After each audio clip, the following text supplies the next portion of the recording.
¿Qué tal? Buenas noches, querida familia, queridos amigos y hermanos de la Iglesia de Puertas Abiertas.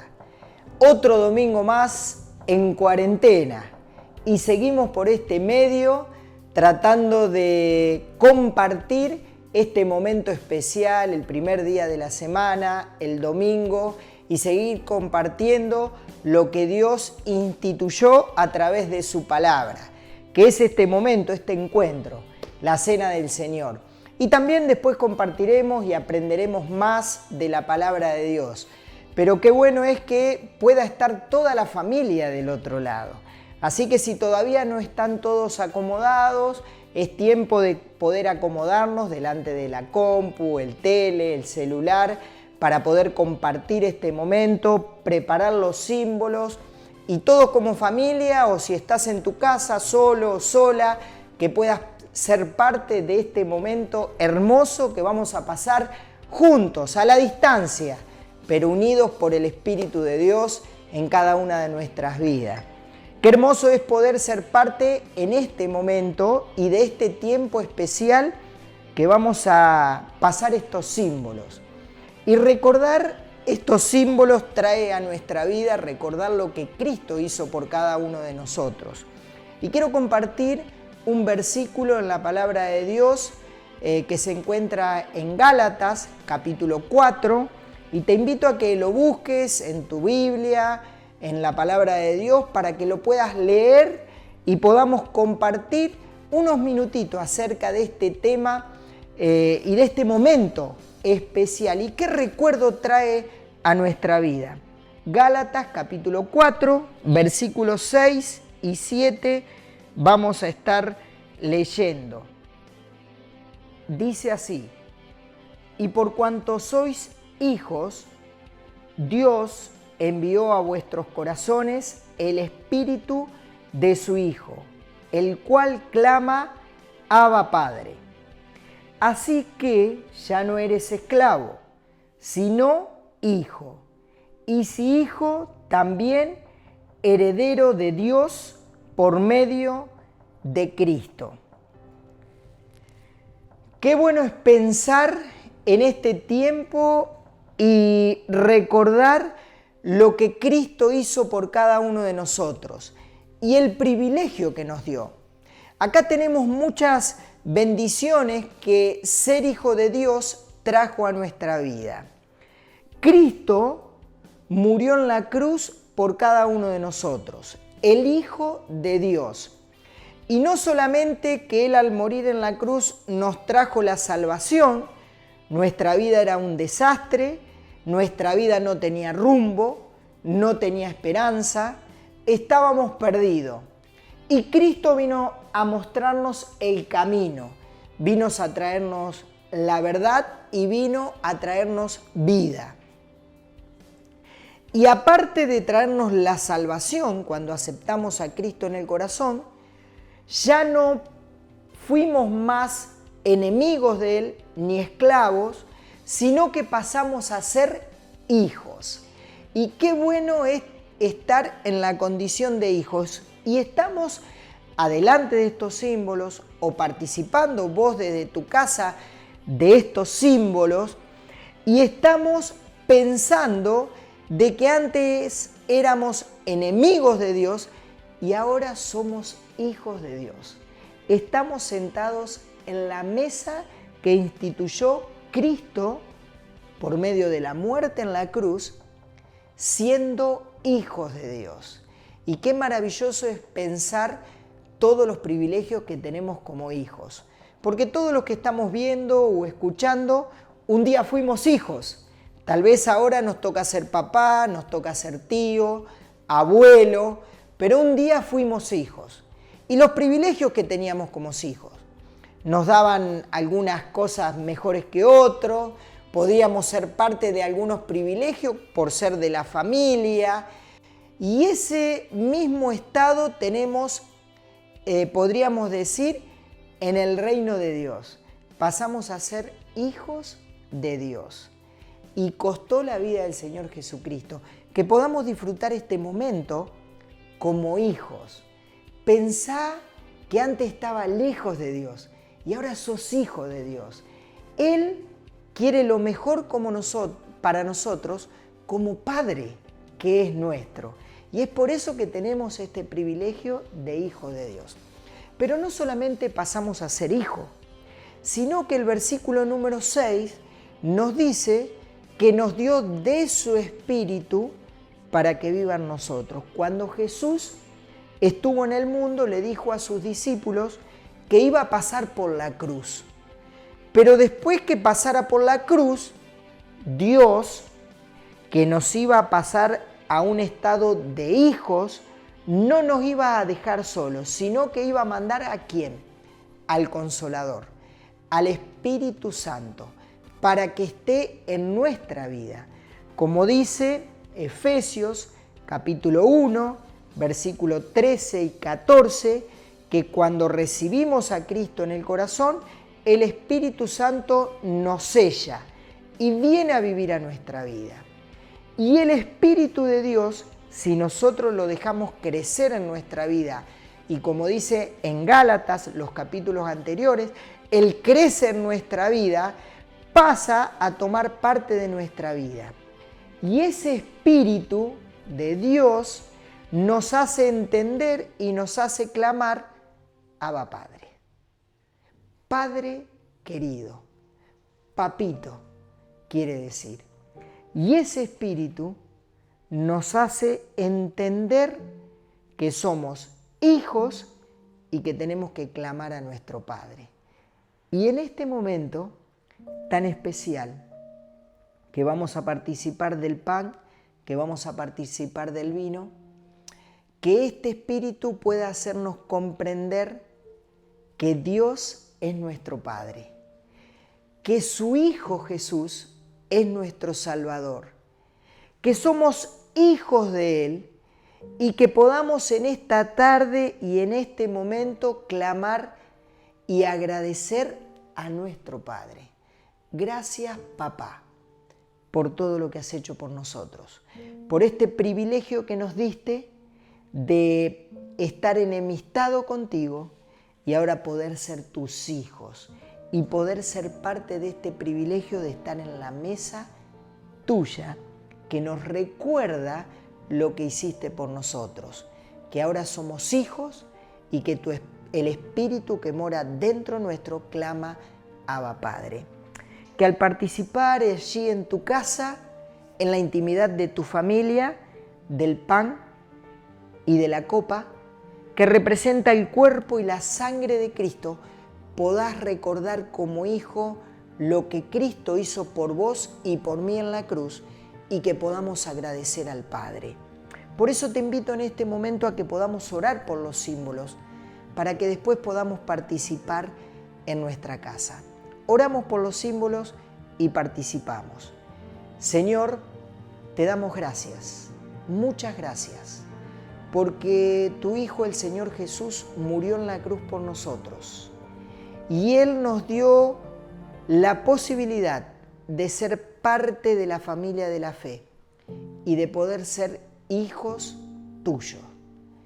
Y no solamente pasamos a ser hijos, sino también que enviaste al Espíritu Santo a que viva dentro nuestro y que Él clama dentro nuestro y te decimos, papá.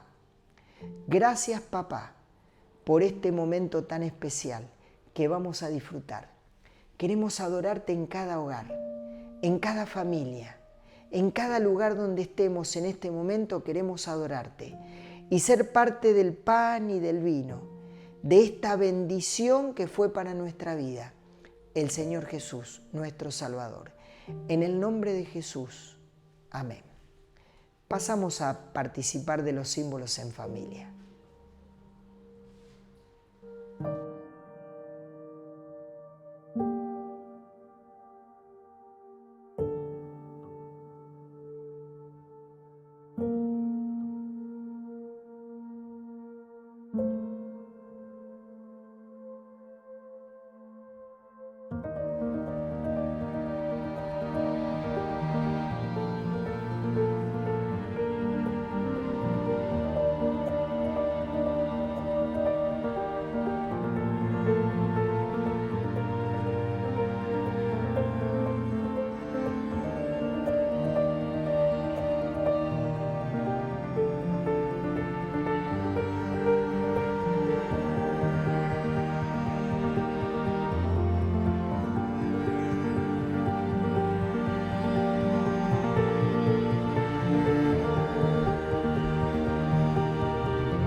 volvemos de esta parte muy buena que pudimos tener compartiendo la cena del Señor.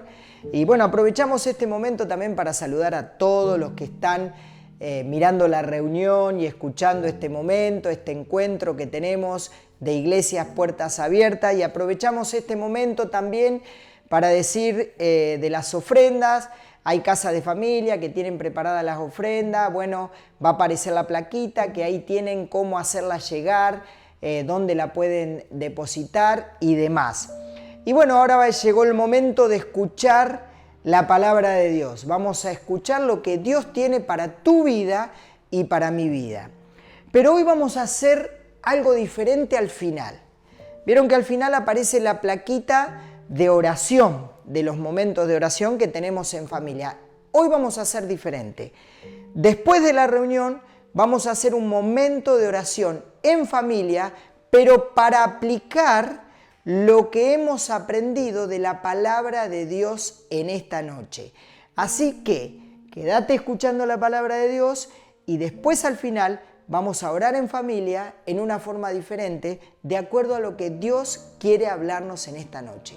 Así que antes de que Gustavo quede con el mensaje de la palabra de Dios, vamos a tener una oración para que Dios pueda hablar con claridad a tu vida y a mi vida. Señor, te damos gracias porque en este momento se va a abrir tu palabra. Y queremos pedirte que tu Espíritu Santo pueda utilizar a Gustavo para que él sea un canal para nuestra vida, para que llegue con poder tu palabra y podamos entenderla con claridad, pueda llegar a nuestra mente, pueda bajar a nuestro corazón y podamos aplicarla y empezar esta noche a aplicar tu palabra a nuestra vida, en nuestro hogar. Gracias por este momento, bendícenos, háblanos, te lo pedimos en el nombre de Cristo Jesús. Amén. Compartimos la palabra de Dios.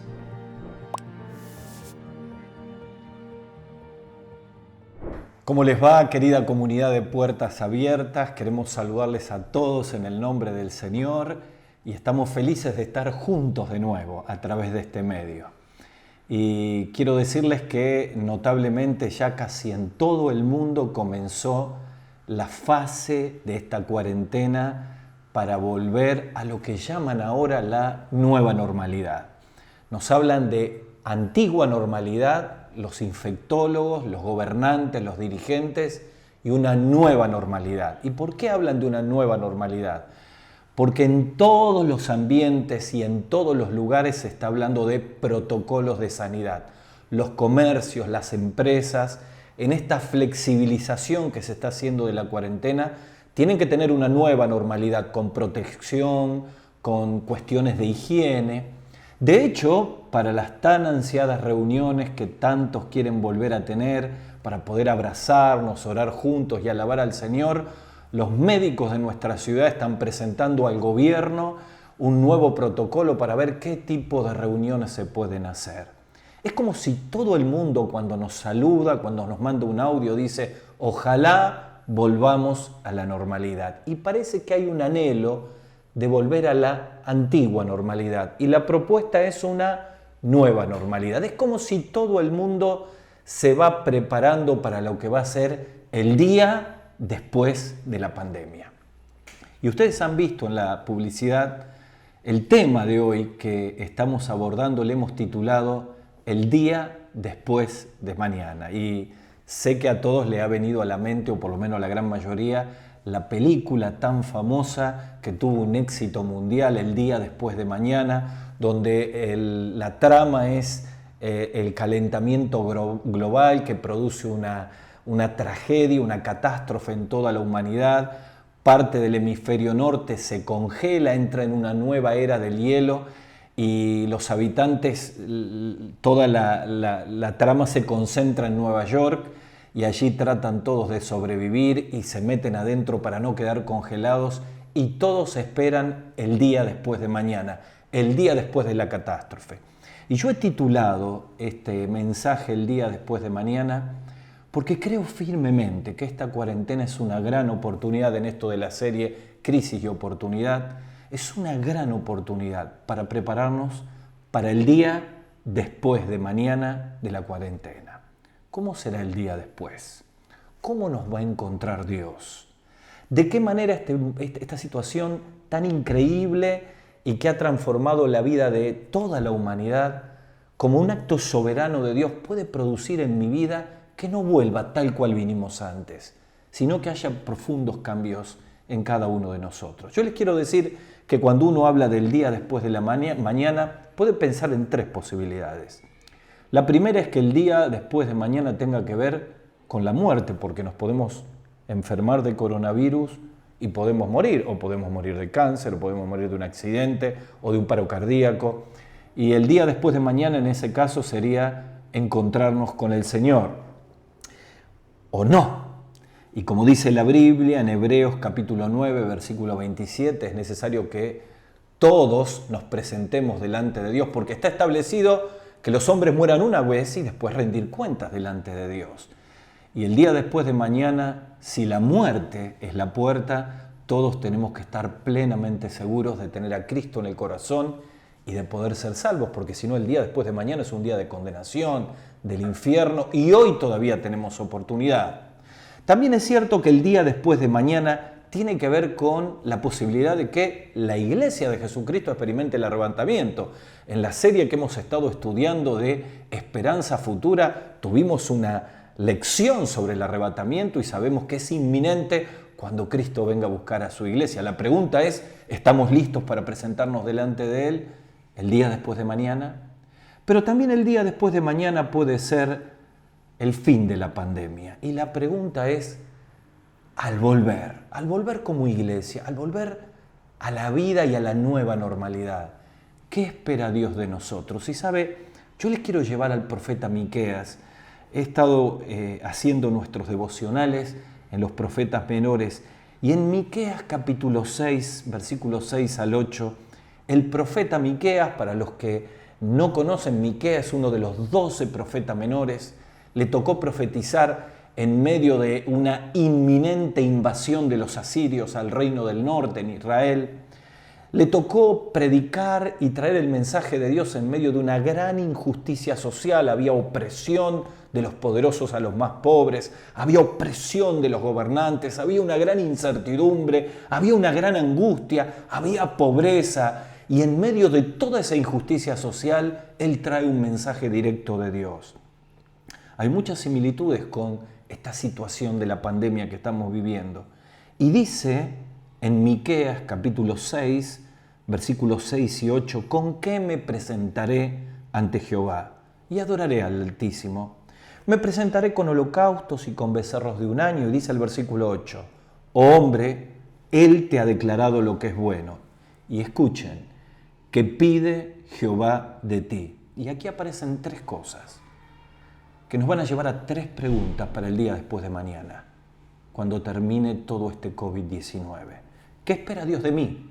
¿Qué espera Dios de la iglesia? ¿Qué espera Dios de los cristianos? Tres cosas. Solamente uno, hacer justicia. Dos, amar la misericordia. Y tres, humillarte ante tu Dios. ¿Saben? Este capítulo 6 y este versículo 6 y 8 nos pone en contexto para tres preguntas que tenemos que hacernos para el día después de mañana, para el día después de la pandemia. Y yo aquí en estas tres declaraciones de Miqueas siento como que Dios nos está confrontando a hacernos tres preguntas. La primera pregunta es ¿quién es Dios? Y esta pregunta se la hizo un religioso, Saulo de Tarso, en Hechos capítulo 9, versículo 5. La segunda pregunta es ¿quién soy yo? Es una pregunta que tenemos que hacerla antes del día después de mañana. Esta pregunta la hizo el rey David en 2 Samuel 7:18. Y la tercera pregunta, para estar preparados para el día después de la mañana, es ¿quién es mi prójimo? Y esto lo hizo un intérprete de la ley en Lucas capítulo 10, versículo 27. Las tres declaraciones de parte de Dios a través de Miqueas para el pueblo se conectan con estas tres preguntas. ¿Quién es Dios? Tiene que ver con mi relación con Dios. ¿Quién soy yo? Tiene que ver con la transformación que Dios quiere hacer en esta pandemia para el día después de mañana en mi vida. Y la tercera pregunta, ¿quién es mi prójimo? y tiene que ver con la misión que tenemos como cristianos, como iglesia, en este tiempo tan especial. Entonces, número 1, ¿quién es Dios? Número 2, ¿quién soy yo? Número 3, ¿quién es mi prójimo? Vamos a la primera, ¿quién es Dios? Entre las 3 frases que hemos visto aquí en el versículo de Miqueas, hacer justicia, amar misericordia y humillarte ante Dios, como los 3 reclamos, los 3 desafíos que Dios nos está haciendo, hay una que dice humillarse ante Dios. Y esto tiene que ver con esta pregunta de quién es Dios y tiene que ver con la relación. Es una oportunidad extraordinaria esta pandemia antes del día después de mañana, cuando volvamos a la normalidad. Resetear, rehacer, reenfocar nuestra relación con Dios. Miren, la traducción correcta en el original allí, humillarse ante su Dios, podría ser caminar humildemente con Dios. Es la idea de alguien que decide tomarse de la mano con Dios a través de una relación. Yo les decía que Saulo de Tarso se hizo esta pregunta, ¿quién es Dios?, en Hechos capítulo 9, versículo 5. El relato bíblico allí nos lleva a Saulo de Tarso caminando, respirando amenazas, persiguiendo a cristianos. Se encuentra con Jesús, cae a los pies del Señor, es impactado por la presencia de Dios y la pregunta que él hace es, ¿quién eres, Señor? ¿Quién eres, Señor? Y es confrontado profundamente con lo que él creía que era una relación correcta con Dios y termina dándose cuenta que no conocía a Dios. Miren, esto nos lleva sin escalas al punto fundamental de nuestra relación con Dios. Miren, Saulo de Tarso era fariseo, era una persona que conocía perfectamente toda la ley. De hecho, los estudiosos dicen que los fariseos habían sacado 613 preceptos de la ley que decían cumplirlo a rajatabla, lo cual no era tan así, y cargaban a la gente con un montón de requisitos que tenían que ver con la religión, pero no con la relación. Cuando él se encuentra con Jesús, se da cuenta que conocía mucho de Dios, pero no conocía a Dios. Que la religión lo había llenado de información, de estructuras, de servicios, de templo, de cultos, pero él no había podido establecer una profunda relación con Dios. Por eso cuando él habla aquí, Miqueas, de humillarse ante Dios, está hablando de caminar humildemente en una relación profunda con el Señor. Hablaba con un matrimonio en una de nuestras encuentros, de nuestras videollamadas, y le preguntaba cómo había sido este proceso. Y él comenzó a contarme que al principio quedó choqueado con todo esto de la pandemia. Sus horarios fueron totalmente desordenados. Finalmente terminaba toda la noche, no podía dormir y dormía de mañana, angustiado por la situación económica, angustiado porque no podía ir a su trabajo, preocupado por las deudas, por las cuotas que tenía que pagar, por todas las cosas, y entró en una gran ansiedad, como muchos de nosotros, y en un gran desenfreno y preguntas hasta que en un momento me dijo, ahí me di cuenta que no podía seguir así. Y caí a la presencia de Dios. Y me encontré con Él y sentí que Dios volvía a ordenar profundamente mi vida.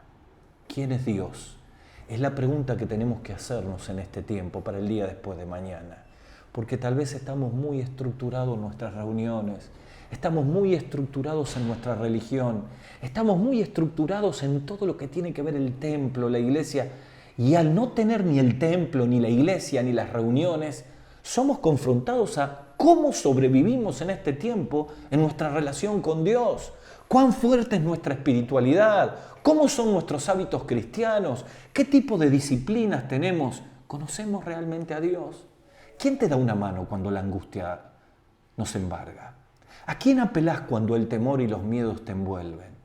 ¿Cómo haces en medio de esta situación cuando no sabes cómo seguir adelante? Y ahí viene la pregunta, ¿quién es Dios para mí? Primer pregunta, como iglesia, como cristianos, ¿quién es Dios? Y quizá necesitamos un encuentro transformador. Por eso quiero invitar a los que en este COVID-19 han aflojado espiritualmente, a los que están bajoneados, a los que están fríos, a los que se enojaron con Dios. Esta es una gran oportunidad para preguntarnos, quién ha sido Dios para mí y tener un reencuentro transformador, porque de esto se trata la pregunta, de nuestra relación. Pero la segunda pregunta que tenemos que hacernos es, ¿quién soy yo? Dice Miqueas de parte de Dios al pueblo, ¿qué pide Dios de ti? Bueno, en segundo lugar, que hagamos justicia. Y saben, aquí la palabra justicia tiene que ver con adherirse a lo que es justo y equitativo con nuestros semejantes. De nuevo, adherirnos a lo correcto y a lo justo en nuestras relaciones con nuestros semejantes. Por eso aquí viene nuestra segunda pregunta, que va a resetear completamente nuestra vida para el día después de mañana. Primero, ¿quién es Dios? Y tiene que ver con nuestra relación. Segundo, ¿quién soy yo? Y este COVID-19 nos ha puesto metidos en medio de nuestros hogares, conviviendo con nuestra esposa, con nuestros hijos, con nuestros semejantes, en confrontarnos con nosotros mismos. Miren, tenemos una capacidad tremenda para camuflar nuestra vida, para tratar de mostrar la parte que nos conviene. Y tenemos dificultad para mirarnos en el espejo delante de Dios y descubrir quién realmente somos, para que empiece el proceso de transformación. ¿Quién hizo esta pregunta? Bueno, ya no fue Saulo de Tarso, sino el rey David. En 2 Samuel capítulo 7, versículo 18, se pregunta David, ¿quién soy yo y quién es mi casa? ¿Por qué ocurre esta pregunta? Bueno, precisamente porque David tenía en el corazón construirle un templo a Dios. Se lo comparte al profeta Natán. El profeta Natán le dice, haz todo lo que está en tu corazón. Pero después Dios viene al profeta y le dice, no señor, David no va a poder levantar el templo. Sus manos están cargadas de sangre. Será su hijo Salomón. Y entonces Dios viene y le promete a David que Dios le daría a su descendencia perpetuidad y que alguien de su descendencia, que sería Salomón, sería quien construiría el templo y él tendría la oportunidad de preparar las cosas. Al confrontar frente a un Dios que le daba esta oportunidad a David, queda al descubierto lo que él es, que de hecho lo expresó en muchísimos salmos. Queda descubierto su humanidad, queda al desnudo delante de Dios. Y entonces se pregunta, ¿quién soy yo para tener este privilegio y esta bendición? Y saben, queridos, aquí hay un punto importante. Esta pandemia nos ha dado la oportunidad de confrontarnos con lo que nosotros realmente somos, con las debilidades que tenemos, con nuestras propias miserias. Miren, yo he experimentado en estas semanas como nunca el impacto de la presencia de Dios, dejando al descubierto todas mis carnalidades, mis orgullos, mis malas motivaciones. Miren, muchos de nosotros seguimos atados a nuestros vicios. Sí, seguimos atados a nuestros vicios. Seguimos atados a nuestro orgullo. Seguimos negando quiénes somos. Y lo peor de todo es que si no podemos delante de Dios decir como David, ¿quién soy yo? Vamos a empezar el día después de la mañana tal como estábamos antes de la cuarentena. Hablaba con mi hija en una charla y me decía, papá, no podemos volver a ser los mismos. Sería un fracaso si cuando pase este acto soberano de Dios seguimos lidiando con nuestras propias miserias sin haber aprovechado la oportunidad en este COVID-19 de decir, Señor, aquí está, quiero saber quién soy yo.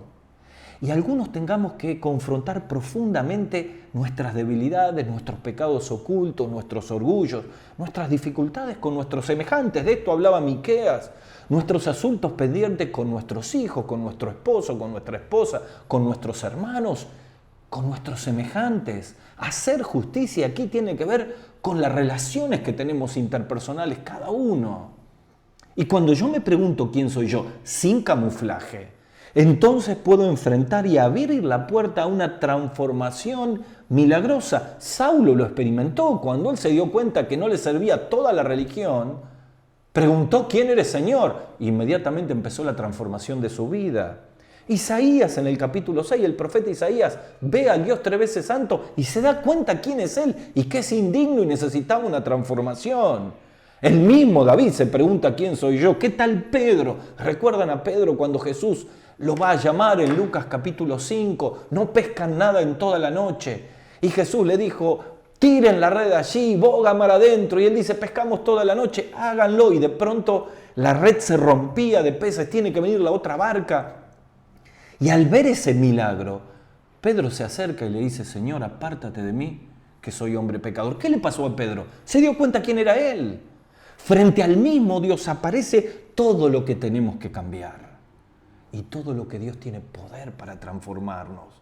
Por eso en esta crisis hay una gran oportunidad. Cuando yo me puedo preguntar quién soy yo, sin camuflaje, sin orgullo, sin religiosidad, y Dios revela como una fuente tremenda de luz todo lo que hay que cambiar, claro que estamos empezando a prepararnos para el día después de mañana.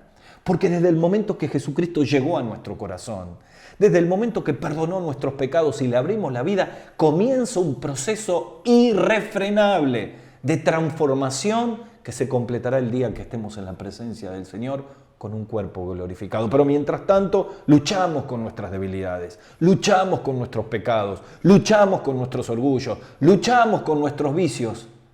¿Empezaremos el día después de mañana tal cual, sin ningún cambio? Yo quiero invitarte en el nombre del Señor, que puedas confrontarte delante de Dios para hacer un gran cambio. Hace un tiempo atrás, bastante tiempo, yo había ido a predicar a un campamento y llegó un hombre, recuerdo su nombre, Emilio. Él venía de Asunción, del Paraguay, y él venía dispuesto, lo habían invitado al campamento para capacitarse mucho, para ayudar personas en la parroquia donde él estaba. Y él venía y cada vez que yo predicaba, Gustavo, nosotros que ayudamos personas, cuánto tenemos que aprender de la Biblia para ayudar. Pero en un momento el Espíritu Santo le reveló que Jesús no era su Salvador. Le reveló todo lo que era y cayó a los pies del Señor. Y dijo, yo soy el que necesito transformación. Recibió a Cristo como Salvador. Y a partir de ese momento, Dios comenzó a cambiar su vida. ¿Quién es Dios? Me habla de la relación. ¿Quién soy yo? Me habla de transformación. Pero hay una tercera pregunta que tenemos que hacernos en esta cuarentena para el día después de mañana. Y la pregunta es, ¿quién es mi prójimo? Miqueas, en aquel versículo maravilloso que hemos leído, capítulo 6, versículo 8, decía, hombre, ¿qué te ha declarado lo que es bueno, Jehová? ¿Y qué pide Dios de ti? Solamente hacer justicia, amar la misericordia y humillarte delante de Dios. Amar la misericordia. Saben que la palabra hebrea, misericordia allí, se traduce como una misericordia que está envuelta de benevolencia, de amor afectivo. Nos indica a ser sensibles ante el prójimo. Allí amar misericordia significa enfocarnos en el prójimo y mostrar el amor de Dios. ¿Por qué es importante para el día después de mañana hacernos, además de la pregunta ¿quién es Dios? ¿Quién soy yo? ¿Quién es mi prójimo? Porque eso nos va a hablar de la verdadera misión que tenemos como cristianos en este mundo. ¿Cuál es nuestra misión? Volver al culto. Miren, yo amo reunirme, disfruto de los momentos de adoración, pero creo que como iglesia necesitamos hacernos esta pregunta: ¿quién es mi prójimo? Y si la podemos responder, entonces sí, estaremos listos para el día después de mañana, para nuestra verdadera misión. ¿Quién hizo esta pregunta? Lucas capítulo 10, versículo 27. La hizo un intérprete de la ley. ¿Quién era este intérprete de la ley? Alguien que se acercó al Señor para hacerle la pregunta del millón. ¿Cuál era la pregunta del millón? ¿Qué haré para heredar la vida eterna? Lo preguntaban todos. ¿Se acuerdan? Hasta Nicodemo lo preguntó. El joven rico, todos tenían, los religiosos, este punto. ¿Qué va a pasar después de la muerte? Es una pregunta que todos tenemos que hacernos. Jesús le responde, ¿conoces la ley? Amarás al Señor tu Dios con todo tu corazón, con toda tu fuerza, con toda tu alma y a tu prójimo como a ti mismo. Pues haz esto y vivirás. Y entonces aquel hombre le dice, ¿quién es mi prójimo? Entonces yo paro aquí todo esto y digo, a ver, Gustavo, para. ¿Cómo puede ser que un intérprete de la ley, que conocía toda la ley, no podía identificar quién era su prójimo? Y yo aquí les quiero hablar un poquitito de los filtros que tenían los religiosos. ¿Y por qué hablo de filtros? Miren, algunos me van a entender, otros no. Voy a tratar de ser lo más sencillo posible. Muchos de nosotros trabajamos con los que se llaman las planillas de Excel. Para los que no saben de qué estoy hablando, les voy a explicar. Son planillas que permiten en un largo listado o de elementos o de artículos o de personas, filtrar para achicar el número. Por ejemplo, supónganse que en ese listado tenemos todo tipo de alimentos, ¿no? Es un Excel con alimentos, un inventario de alimentos. Entonces uno puede filtrar y van a aparecer alimentos perecederos, van a aparecer lácteos, y entonces uno va filtrando y la lista cada vez se hace más chica y más concisa. Bueno, creo firmemente que muchos de nosotros, al momento de determinar quién es mi prójimo, tenemos filtros de Excel. A ver, ayúdanos un poquitito más la idea, Gustavo. Bueno, vamos a este intérprete de la ley. ¿Podía amar misericordia y ser benevolente? Bueno, miren, yo les quiero contar. Los fariseos, los herodianos, los intérpretes de la ley, los saduceos tenían filtros con sus prójimos. Por ejemplo, ellos no podían acercarse a los pecadores y publicanos. Primer filtro, se achicaba la lista. Pero tampoco se acercaban a samaritanos, porque judíos y samaritanos no se trataban entre sí, se achica la lista. Pero tampoco se acercaban muchos a los galileos, según Hechos capítulo 2, cuando los discípulos hablan en diferentes lenguas idiomáticas, la pregunta fue, ¿no son estos galileos, no son estos los atrasados culturales, no son como nosotros de Jerusalén? Y la lista se achicaba un poco más. Así que a la hora de determinar quién es mi prójimo, los filtros los llevaban a un grupo tan reducido que tenía que ver con el círculo íntimo de ellos. Tremendo. Bien. ¿Qué tal si como iglesia y como cristianos nos hacemos todos esa pregunta? Yo primero que todos, ¿quién es mi prójimo? Porque tal vez nuestro prójimo tiene que ver con el que yo tengo cerca, con mis hermanos en la fe, con la gente de mi congregación, con los que comparten un ministerio. Ahora llegamos al mismo problema del intérprete de la ley.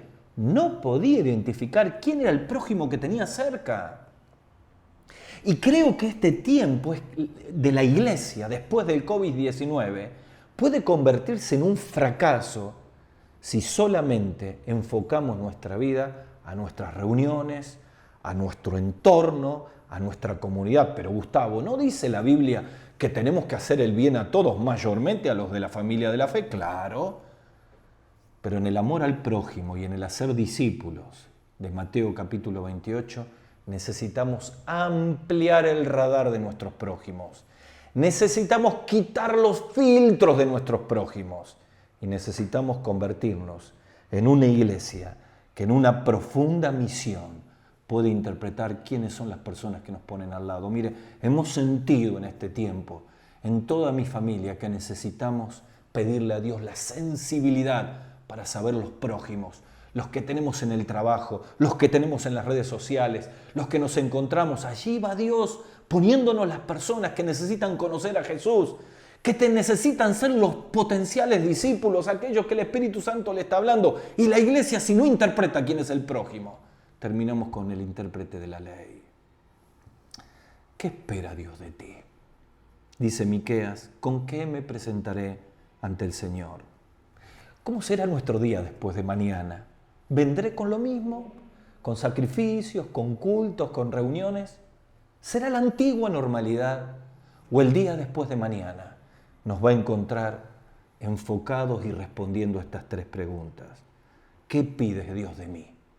Cambia el ti por mí. ¿Qué pide Dios de Gustavo? Hacer justicia, amar la misericordia y humillarme ante Dios. ¿Cuáles son las preguntas que tenemos que hacernos? La primera, ¿quién es Dios? Y cambiar nuestra relación con Dios. Buscar la frescura, descubrirlo con la palabra, caminar con Él, que tome control de todas las áreas de nuestra vida, volver al Señor lo que están lejos. ¿Quién es Dios? Es la pregunta que tenemos que respondernos. La segunda pregunta es ¿quién soy yo? Y quitar todos los camuflajes para que Dios pueda transformar todo aquello que ha hecho nuestra vida pobre, angustiante, sin frutos, y permitir que el Espíritu Santo por la palabra haga un gran proceso de transformación. ¿Quién es mi prójimo? Para que entendamos que la prioridad es hacer discípulos, acercarnos a la necesidad de las personas y ser sensibles como Jesús a cada uno de nuestros prójimos. Quiero terminar con una reflexión acerca de una serie que estuve mirando. La serie se llama The Chosen, Los Elegidos. Se puede ver con una aplicación del teléfono y están habilitados 8 capítulos sobre la vida de Jesús. Realmente es maravillosa y conmovedora la manera en que presentan a Jesús relacionándose con cada uno de los eventos que encontramos en el Evangelio. Por supuesto, como todas las series, tiene algunas cuestiones de color que no están descritas en la Biblia, pero que hacen la trama mucho más interesante. Pero si yo les tendría que decir después de Jesús en estos 8 capítulos, que se pueden ver gratuitamente en una aplicación, ¿quién es el personaje que sobresale? El personaje es Nicodemo. Nicodemo comienza a descubrir que Jesús era el Mesías. En realidad en la Biblia lo vemos, ¿no?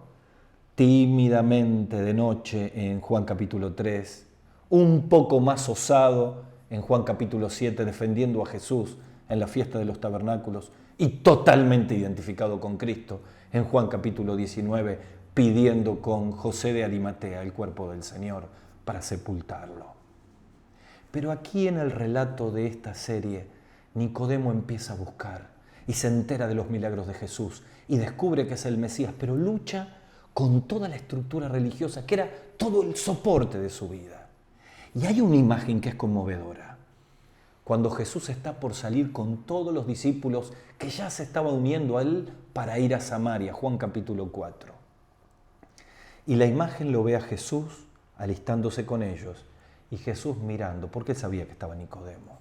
De pronto encuentran oro y plata que él les había dejado como para colaborar con toda la misión que ellos estaban llevando a cabo. La Biblia no lo dice, es parte de la imaginación de los creadores.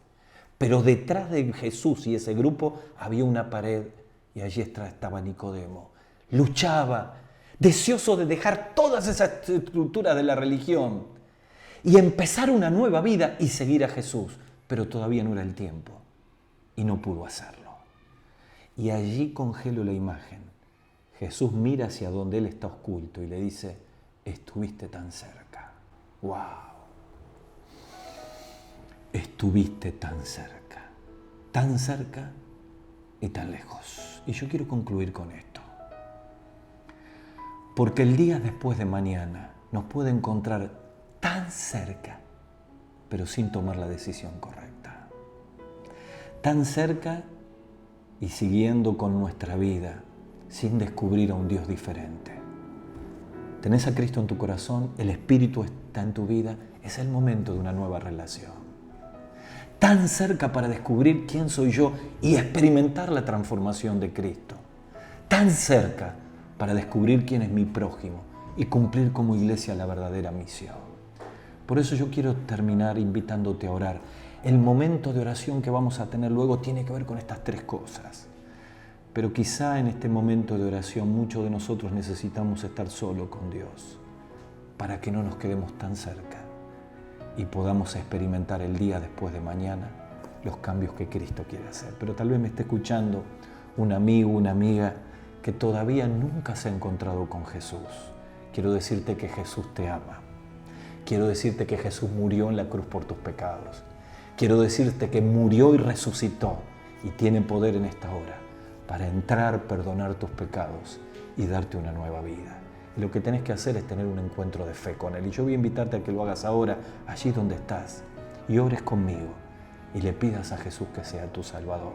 Cerrá tus ojos y decile al Señor así: Señor Jesús, quiero darte gracias porque estás hablando a mi vida. Reconozco en este momento que soy pecador y quiero pedirte perdón por todos mis pecados. Señor, quiero pedirte que vengas a mi corazón. Te recibo como mi Salvador. Te lo pido en el nombre del Señor Jesús. Amén. Si oraste conmigo, quiero invitarte a que te puedas comunicar con nosotros. Dios les bendiga. Hasta la próxima.